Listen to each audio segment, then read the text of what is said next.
Last date پر F آئی اے کی جانب سے زبانی طور پر کہا گیا تھا کہ اس جو پروسیڈنگ ہے اس کو ان کیمرہ ہونا چاہیے، جس کو عدالت نے مسترد کر دیا تھا اور عدالت نے کہا تھا کہ اوپن کورٹ میں ہی سماعت ہوگی۔ ہاں اگر ایف آئی اے چاہتا ہے تو وہ ایک الگ سے درخواست دائر کر دے۔ اب ایف آئی اے کو تو موقع دے دیا گیا الگ درخواست دائر کرنے کا، ایک ہفتہ اسی بات میں نکل گیا، ان کی استدعا بھی مسترد کر دی اور آگے موقع بھی دے دیا کہ اچھا آپ درخواست دائر کر لیں۔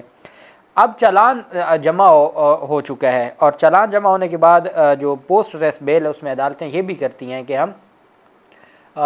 ڈائریکشن کر دیتے ہیں، اور اس ڈائریکشن میں اچھا یہ تب ڈائریکشن ہوتی ہے جب ٹرائل کو کافی ٹائم بیت چکا ہوتا ہے۔ فریش جو ٹرائل ہے یا جو فریش کیس ہے اس میں ڈائریکشن نہیں کی جاتی، عدالت کو میرٹ کے اوپر ضمانت کو ڈیسائیڈ کرنا پڑتا ہے۔ اس وجہ سے مجھے امید ہے کہ کل ضمانت کی درخواست بھلے خارج ہوتی ہے یا منظور ہوتی ہے، ڈیسائیڈ ہو جائے، فیصلہ آ جائے، تاکہ پاکستان تحریک انصاف اس معاملے پر پھر سپریم کورٹ سے بھی رجوع کر سکتی ہے۔ جبکہ جو دوسرے دو مقدمات ہیں عمران خان کے خلاف، ٹوٹل تو 9 مقدمات تھے لیکن 2 طرح کے مقدمات تھے، ایک دہشت گردی کے اور ایک جو سیشن ٹرائل تھا۔ اس میں 6 مقدمات تھے جو سیشن عدالت نے عبوری ضمانتیں خارج کی تھیں، اور 3 مقدمات تھے جو دہشت گردی عدالت نے ضمانتیں خارج کی تھیں۔ اس کے خلاف پاکستان تحریک انصاف نے رجوع کیا اسلام آباد ہائی کورٹ سے، تو 9 مقدمات پر عدالت نے فیصلہ محفوظ کیا تھا۔ ضمانت کی درخواستوں پر ہفتہ ہفتہ 10 دن فیصلے محفوظ ہوتے ہیں، یہ ہم نے کبھی نہیں سنا کہ اس طرح ہوا ہو۔ تو اب کل عدالت کی جانب سے کاز لسٹ جاری کی گئی ہے کہ کل فیصلہ سنایا جائے گا ان 9 درخواستوں پر۔ وہ بہت اہم ہوگا، اگر تو اسلام آباد ہائی کورٹ سے ریلیف مل گیا تو پھر لاہور ہائی کورٹ سے بھی ریلیف مل جائے گا، لاہور ہائی کورٹ میں ابھی تک پینڈنگ ہے، اور اگر خارج ہوتی ہیں تو پھر معاملہ اسلام جائے گا سپریم کورٹ میں، پھر سپریم کورٹ طے کرے گی کہ اگر کوئی ایک مقدمے میں گرفتار ہو چکا ہے تو بقیہ مقدمات میں کیا گرفتار کیا جائے گا یا نہیں کیا جائے گا۔ تو چیف جسٹس عامر فاروق کی سربراہی میں 2 رکنی بینچ ہے، طارق جہانگیری صاحب اس بینچ کا حصہ ہیں، اور وہ کل اس پر اہم سماعت کرنے جا رہے ہیں، اور دیکھنا یہ ہے کہ اس میں کیا ڈیولپمنٹ سامنے آتی ہے۔ پاکستان تحریک انصاف کے چیئرمین عمران خان نے توہین الیکشن کمیشن کیس میں درخواست دائر کی تھی لاہور ہائی کورٹ میں۔ عمران خان کی پہلے جو شو کا نوٹس جاری ہوئے تھے توہین عدالت میں، ان کو چیلنج کر دیا تھا توہین الیکشن کمیشن کیس میں، اور جسٹس لاہور ہائی کورٹ کے جواد حسن صاحب انہوں نے سٹے آرڈر جاری کر دیا تھا۔ جب وہ سٹے آرڈر جاری ہوا تھا تو اس کے باوجود اب الیکشن کمیشن تو فرد جرم عائد کرنے کے لیے تیار بیٹھا ہے۔ الیکشن کمیشن گیا تھا سپریم کورٹ، اور سپریم کورٹ میں کہا تھا کہ جی یہ جو سٹے آرڈر سندھ ہائی کورٹ نے لاہور ہائی کورٹ نے دیے ہوئے ہیں تو ان کو ختم کیا جائے، تو وہ ان کی درخواست خارج ہو گئی تھی۔